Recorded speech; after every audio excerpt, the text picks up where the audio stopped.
Hey everybody, what is going on? Hexlex here, got another Master Duel video for you. So, we're coming back to Superheavy Samurai. We haven't talked about the deck yet this season. However, we are also covering it because there is going to be, of course, a ban list change that will be affecting this deck.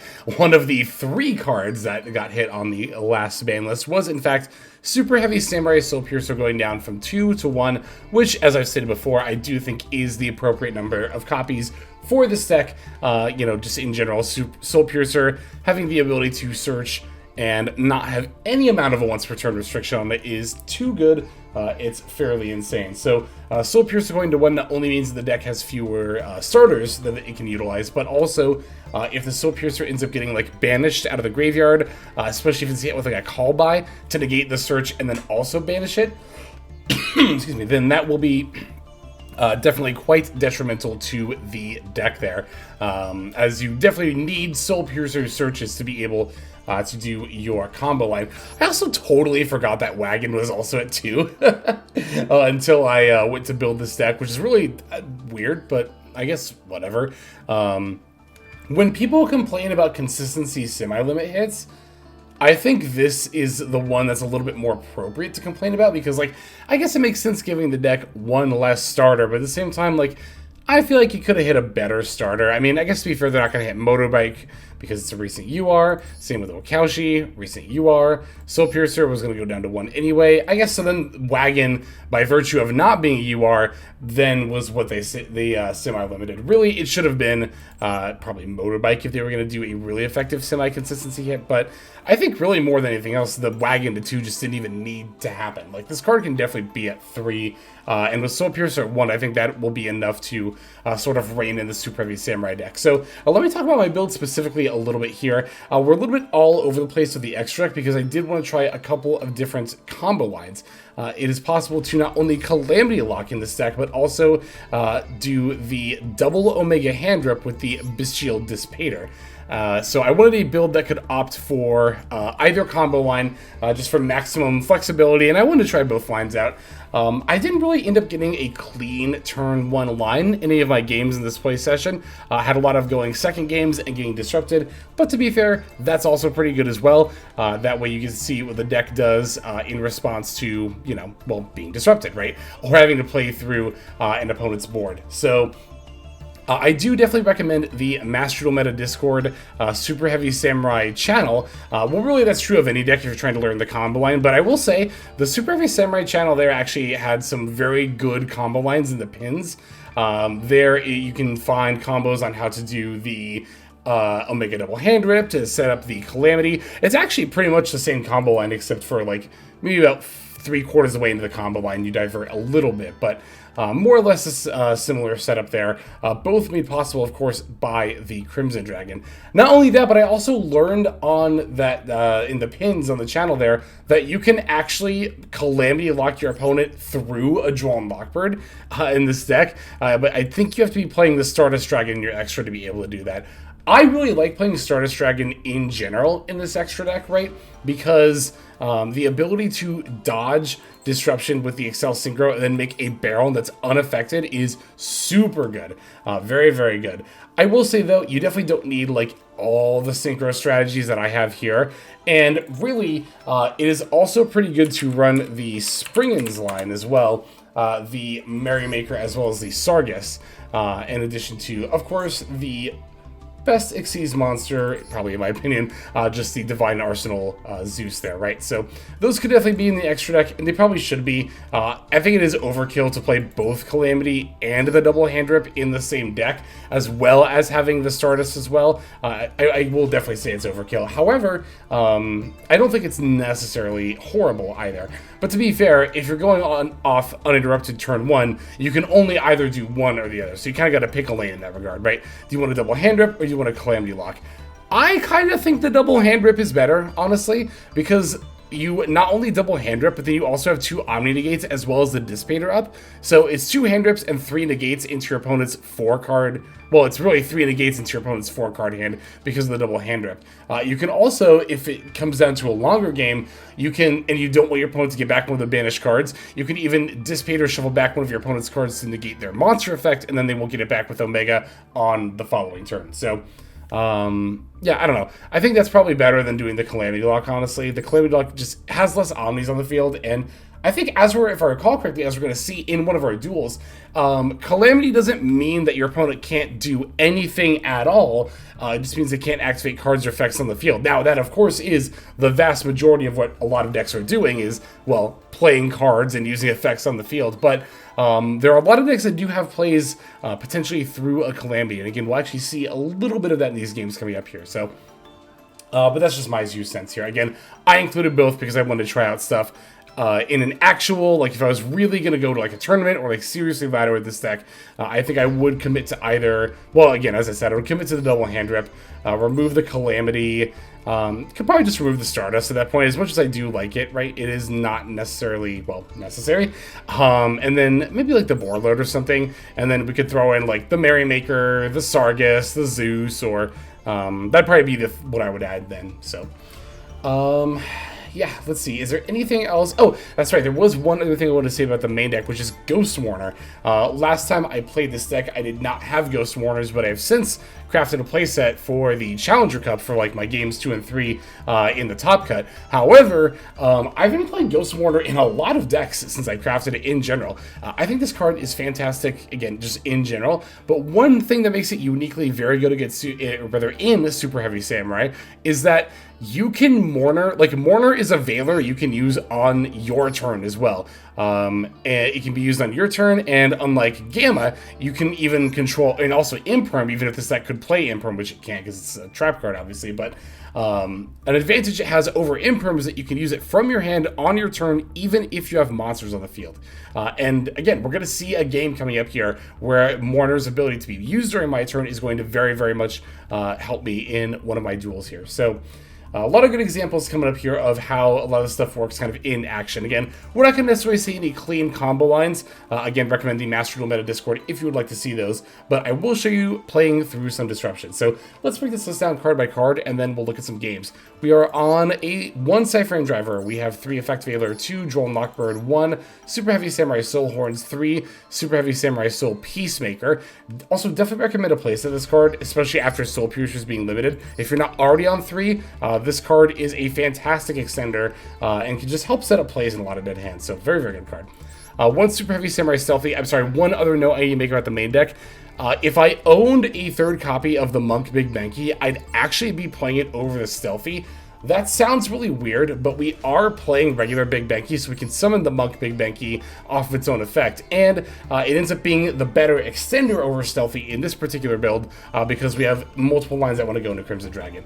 If you're playing the Omega Double Hand Rip build, I think it is necessary to play the Big Banky, and ideal, but not necessary to play 3 of these, but we only have 2. Anyway, we do have 1 Super Heavy Samurai Stealthy, 3 Max C, 2 Cypher Gear Gamma, 3 Super Heavy Samurai Motorbike, 3 Ash Blossom and Joy Spring, 2 Ghost Bell and Haunted Mansion, 3 Ghost Warner and Moonlit Chill, 1 Super Heavy Samurai Scales, 1 Super Heavy Samurai Soul Piercer, 2 Super Heavy Samurai Wagon, 1 Super Heavy Samurai Soul Gaia Booster, 1 Super Heavy Samurai Big Banky, 1 Therion King Regulus, 1 Nibiru the Primal Being, 3 Super Heavy Samurai Prodigy Wakaushi, and then 2 Super Heavy Samurai Monk Big Banky. That's going to do it for the main deck. For the extra deck, we're on 1 Stardust Dragon, 1 Cypher Lord Omega, 1 Super Heavy Samurai Ninja Saratobi, also very cuttable, by the way, when I was going through cards you could cut for more exceeds. 1 Borload Savage Dragon, 1 Excel Synchro Stardust Dragon, 1 Baron de Fleur, 1 Bestial Dissipator, 1 Hot Red Dragon Archfiend King Calamity, 1 Super Heavy Samurai Brave Musarao, 1 Crimson Dragon, 1 number 41 Baguska, the terribly tired Tapir. We got 2 Super Heavy Samurai Scarecrow, 1 Cleaforge Genius, and then 1 Sprite Elf. So there is our list. Let's see some duels. Okay, so our first opponent is going to be on Zombie Tearlament. Very, very cool brew by them. They're actually looking to use transaction rollback with Ghost Meets Girl. Very potentially scary strategy there, but I should have looked over the list to see if they can legitimately also use Ghost Meets Girl, because they are, again, on zombie stuff. So we're going second. They're going to reinforce the army for the Rhino Heart, which upon summon, I'm going to try to Gamma. I should have waited probably for the Fuser, but my opponent's going to Ash Blossom, so it ended up being correct. I think in hindsight, though, I should have just waited for the Fuser effect, because they could potentially have a Fuser in hand they could pop with the Rhino Heart and then, you know, go off anyway. But Yeah, Gamma, not once per turn, by the way. This card is not once per turn, so even though my opponent did use the Ash Blossom on it, I will still be able to use it on the Shiren. Of course, he's already in the graveyard, so destroying doesn't really do anything. And then we'll banish them during the end phase there. A little bit awkward to have the second Gamma in hand as well as draw the second Motorbike, but not the worst thing in the world. So during my turn, they're going to flip up the Needlebug Nest, trying to mill into some plays here. The first mill is only going to set up a transaction rollback, nothing else. However, that is enough to mill another 5 at the cost of half their life points. So pros and cons here. It's going to be a little bit easier to finish them off in terms of damage. Second transaction rollback actually did not mill anything relevant at all, which is really good for me. Zombie World, Foxy Toon, Jet Synchron, Ghost Meets Girl, and Archie Almazira, right? Almazira, that's what it's called. Anyway. They do have this 3 more irrelevant mills, no effects there. So I'm going to summon the wagon here, and then I'll equip the motorbike to it, and then I'll go into Soul Piercer as opposed to just summoning Soul Piercer and going into the Scarecrow. I want to get the search from wagon a little bit sooner. I could wait and do it later in the combo line, but I'm a little anxious about this back row. I think it's probably a Soliac, and it does end up being a Soliac, but because we have that Soul Peacemaker that we added, I'm really not that concerned about it. They do get to send the Havness here, so they'll get to Fusion Summon, but this is, as I mentioned before in the profile, where Ghost Warner comes up. As I go to summon the Tier Limits Kiklos, I'm going to be able to Ghost Warner it, so no adding or sending from the opponent. They were probably going to send Shiren and then go into Rokalos, which definitely would have been very annoying to play through, or potentially Kaleidoheart as well.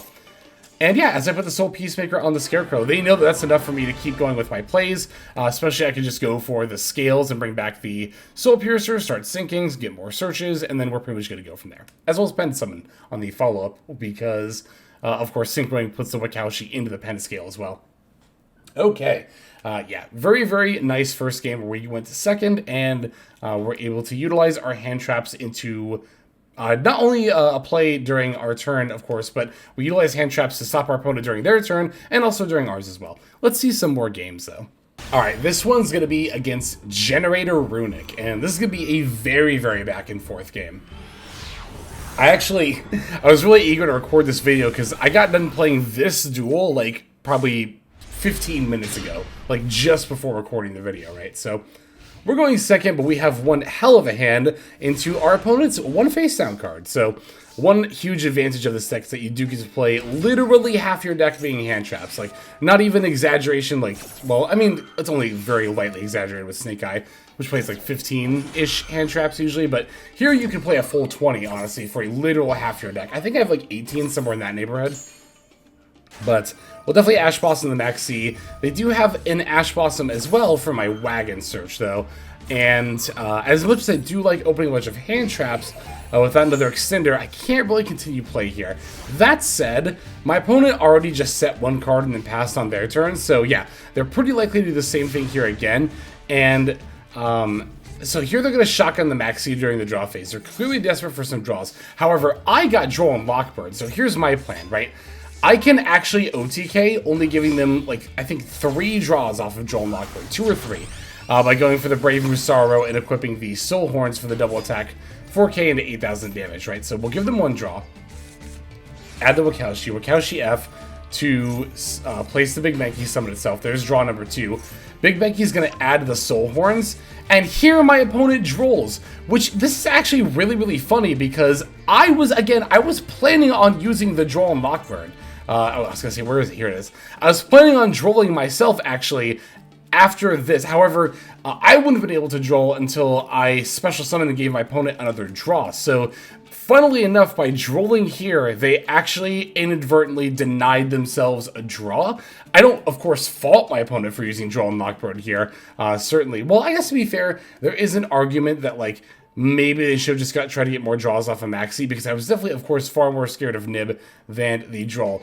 But given what their face down is going to end up being, it actually does make a lot of sense. So here I'm going to pull the regular Big Banky from deck. That was actually a little bit of a misplay. I probably should have just pulled the Monk instead out of the deck, kept the regular one. Although, to be fair, I was also thinking about not wanting to top deck it, too. So this is Soul Horns go to battle phase, but they do have the Imperm to stop my OTK here. So I can only battle with the Brave Musaro because of its effect. If its effect is negated, it cannot attack while in defense mode or apply its defense for damage calc. So Okay, opponent did draw into plays here using Vala to send, I don't know any other names, that's how I had Martel. Yeah, I would never have guessed that. So I do manage to get off a Maxi here. And again, we do already have quite a few hand traps in hand. I'm going to use the Ghost Spell in response to the Vala effect here. So that way she can't bring back the Martel that was sent. They do have the World Legacy thingamadeal, though, to summon Hela and some of the Utsgarda. So, I decided to use the Mourner on the Martel to try to stop them, keep them off the field spell if possible, but they're going to chain the thing I just had trouble saying, Utsgarda, whatever. And let the effect resolve anyway to add the generator boss stage. Not ideal, definitely not ideal. The last card ends up being Pot of Prosperity, revealing Imperm, D-Shifter, Runic Freezing Curse is Ash Blossom, Joyous Spring, Runic Flashing Fire, and Lone Fire Blossom. Looks like they're going to end up grabbing the Freezing Curses here. So, field spell coming down. There's the boss stage, moving to battle. The Vala is going to battle over my Super Heavy Samurai wagon. And then battle phase, Freezing Curses for Sleipnir, the level 9 Runic Fusion, and then the boss stage, because I drew off of Maxi, gets to summon the Har as well. Har then forces me to send a card. I'm just going to get rid of one of my Drolls. I did have a couple of opportunities to Droll my opponent, but I thought that ultimately in the long run, I don't know, it just seemed like the draws off of Maxi were a lot better than Drolling them, honestly. I don't even know if I could have Drolled that much during that turn. Here, the boss stage, we'll get to pull out the level 4, what's this one called again? Lopter. Lopter from the deck, as well as placing 3 tokens on the board. Gonna lead with Motorbike here. Misplayed and grabbed a Soul Peacemaker. I thought I didn't have one in hand already, but, you know, of course I do. So, I should have grabbed probably Wagon, Soul Gaia Booster, Stealthy. Probably Stealthy. I should have gotten Stealthy here. We are going to Pen Summon, and then I'm going to put the Soul Peacemaker on the bike I summoned to grab Scales from deck. Scales is going to try to bring back the Wagon here. Har is going to end up negating that. I'm not using Regulus, though. I'm not using Regulus. I also probably should have equipped something other than the Soul Piercer to Regulus, but that's also fine. So, again, Lopter activating in response to the Monk Big Benki search, but I'm still not using the Regulus here. I'm going to try to save the Regulus if possible. My goal here is to make the Baron de Fleur and have as many negates up if I can, because I know they're going to go into the Jormungandr, I think, is the other rank 9 that this thing, Leviathan, can go into. Alright, so here's my Excel Stardust. Excel Stardust F. They're going to chain the Utsgarda, but they target my Regulus instead of my Excel Stardust, and I was very, very grateful for that. I'm going to let that go. I'm not even going to use the Regulus effect. I probably should have, just to get in the graveyard, but I get to bring back the Motorbike, and now when they go for the Leviathan effect, I'm just going to chain my Excel Synchro Stardust F. This will not only allow me to go into the Baron de Fleur, mid-chain link, but again, the Excel Stardust also makes that monster unaffected until the end of the turn. So my Baron de Fleur here will be, well, unaffected, as I mentioned. But we're not even done yet, because we actually have not even used our normal summon yet. So what I'm going to do is summon my Wakaushi from hand that I added, grab the Wagon F, they're going to chain the Jormungandr F, that's totally fine, I don't really care about this at all. I'm just going to pop this card with Baron anyway, so yeah, they can have my Gamma, they're welcome to it. Gonna add, again, adding Soul Peacemaker again, so that Motorbike for Soul Peacemaker was definitely a bit of a misplay. But I do get to make the Saratobi here. This will let me pop the field spell. Thank God that's off the field. The card is so annoying. My least favorite part about this matchup for sure. Yeah, I can't battle over the Har, but now it's the last card in their field, and we still have the Omni up with the Baron, so I'm feeling really good about our position. They don't even get to battle here, yeah, because they did use the Runic card on their last turn, so. From here, I'm just going to pop their Har, Pen to summon the Wakaushi in attack mode, and that should, yep, that'll be 6,800 points of damage, so that is going to be enough for lethal there. That was one roller coaster of a duel, I will say. I definitely thought I had won it a couple of points into the, like, there were a couple of points where I was like, oh yeah, I got this. I should have the win here in just like a couple of seconds. But no, opponent played extremely well through everything I had. But we were able to persevere and power through. And we do still have even more games to watch. So let's see the next one. Okay, so our next duel is going to be against Branded, and this is going to be a bit of an interesting one. I will get to show off one of the build's cornerstones in this game, just not in the way you would normally do it. So here we open Wakaushi and both Big Benki. This is really awkward because in order to summon Wakaushi from the Pentascale, you have to place another Superheavy Samurai Pendulum monster. This is another reason why it's pretty good to play 3 Monk Big Benki. I just don't play this deck often enough to warrant crafting one, in my opinion, for me personally. But if you are playing this deck with any amount of regularity, and especially if you're on the double hand rip or Calamity build, and I do think double hand rip is probably the best way to go, then you definitely should be playing 3 Big Benki. Not just for situations like this, but again, because we do actually use this as an extender. So opening all my copies here, I'm going to have to lead with normal summon Wakaushi, and then place the Big Benki in my scale. I'm going to do that and add the Soul Piercer here. I'm then going to equip the Soul Piercer to the Wakaushi and link it off for the Scarecrow.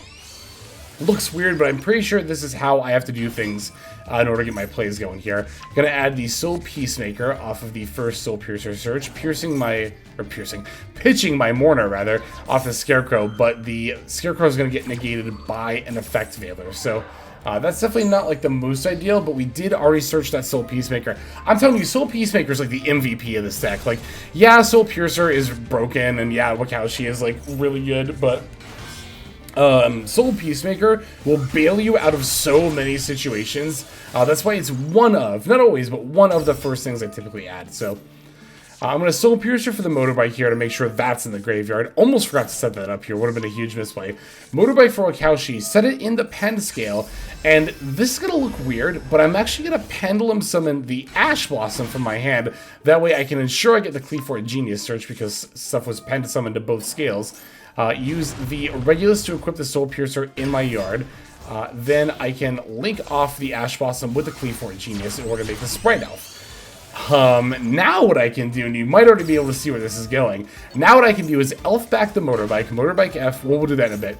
I'm going to use the Big Benki F to summon itself from hand, now Motorbike F to take its level up to 4, and now I can make 2 level 12 Synchros. So yes, in spite of opening all of my copies of Monk Big Benki, which is only 2 for me, which should be 3, but again, despite opening all my copies of Monk Big Benki and getting Veiloed here, we're still gonna Calamity Lock our opponent, which is pretty dirty, and we're gonna, of course, as always, never do it under Sprite Elf target protection. Now, normally, in a normal Calamity turn 1 combo line, you have a Baron de Fleur on the board as well, for some extra protection in the form of an Omni, but so Calamity Lock, like I said, opponent's going to be on Branded. So they're going to start with Lubellion, because remember, Calamity only locks effects and cards that are on the field. However, Alba Lenatus does not need Albaz to use its effects to summon from the deck. And you know what's really funny is that when Dragon Link was a thing, everyone would always be like, oh yeah, but then you'll face against Branded, set Albaz into Alba Lenatus, and then you're screwed. I, in all my time playing Dragon Link, never encountered this card. I, of course, played against Branded, but I never actually saw somebody summon this against me. I don't think this is the first time, but it's definitely been one of, like, 2, maybe 3 tops. And definitely been a hot meta since I've seen this card. That will get the Calamity off the board. Calamity is, of course, a lingering effect and not a continuous one. So even though Calamity is not in play, its effect is still active. Alba Lenatus gets to battle multiple times, so that Motorbike coming back didn't really end up doing much here. But we do have the Brave Musaro still on board going into their turn, as well as a Motorbike and our Pentascale. Gonna lead with the Big Benki effect for the Soul Horns. Definitely gonna try to Soul Horns Musaro OTK here. Going to add a Wagon next off the Motorbike, Wagon F on normal, and then use the effect to get the Soul Gaia booster. Now I'm gonna Pendulum Summon. You can get the Wakaushi out of the extra deck, and then the Soul Gaia booster in hand, although I can also just summon the Soul Gaia booster off its own effect. Anyway, now I'm going to sync for the Excel Stardust Dragon, Excel Stardust F to bring back the Motorbike. Now Baron de Fleur can get summoned, and don't even need the Soul Horns to win like OTK anymore. Now I can just pop the Owlinatus and I already have AK damage in play. So, yep. That'll be a concede from the opponent here. So, yeah. Like I said, Calamity Locking is one of the things I set out to do in this build. This game, though, we just had to do it in a really weird way due to, again, opening all of our Monk Big Benkies and also the opponent having Valor. But in spite of that, we did still Calamity Lock our opponent, which they actually somewhat played through as well. So, one of the more interesting games, I think, where Calamity has actually ended up resolving there. We do have one last game to check out, so let's take a look at it. And for our final game, we're going to be up against Unchained Lab. So it's a Labyrinth with a small Unchained package. It does have the Sharvar in the main deck as well as, of course, the Yama and the extra. It's got a couple of the Unchained trap cards that I get in the main deck too, so, or at least one of them. We're going second here, opening double Valor. Definitely not too bad. They're going to lead with the Ariane, sending the Imperm, try to summon up the Ariana from deck. We definitely get a Valor that Ariane here. Alright, now they will have a follow-up, yes, with the RES, the Labyrinth Butler. They will end up using that, setting the Welcome Lab. So, definitely planning on just failing whatever Welcome Lab brings out, which is actually Ariana here. I kind of expect it to be lovely, but again, I'm actually far from a lab expert, so this was probably the right play to make here. They get to chain the RES, but that doesn't actually really do too much, like, threatening here as far as, like, stopping my Valor or anything, so I'm feeling relatively good about where we're at. They do link off into the Yama here, and things start getting a little scarier, though. I'm still getting used to playing, I guess, a new Labyrinth here. I didn't see much Lab in the Challenger Cup, which actually makes sense, because in the Challenger Cup, you know, you have a 20-minute round timer, and Lab is a deck that definitely tends to play longer games, being a more controlling deck. You're generally not favored in that kind of a tournament environment, so... Yeah, they even have the Escape of the Unchained here, as well as the Unchained Soul of Rage. So, let's see what we can do about that here. Second Soul Peacemaker, definitely not a good top deck here. I'm going to go for the Wakaushi here. Wakaushi F-scale the Benki from deck summon. They're going to use the Unchained Soul of Rage in response to link with my Wakaushi and go for the Unchained Soul of Anguish. The Link 3, the Red Doggy, Clifford the Big Red Dog. There's the Escape of the Unchained. They're actually using it on my Pentascale, which is good for me, instead of the Soul Peacemaker that I normal summoned, because now I can use the Soul Peacemaker that I drew for turn on my other Soul Peacemaker. They get a big chain link here, but it's not like the most threatening thing in the world. They're going to summon back Arias. They're going to Welcome Lab to set itself. Yep, and then Unchained Soul of Anguish to add back the Ariana.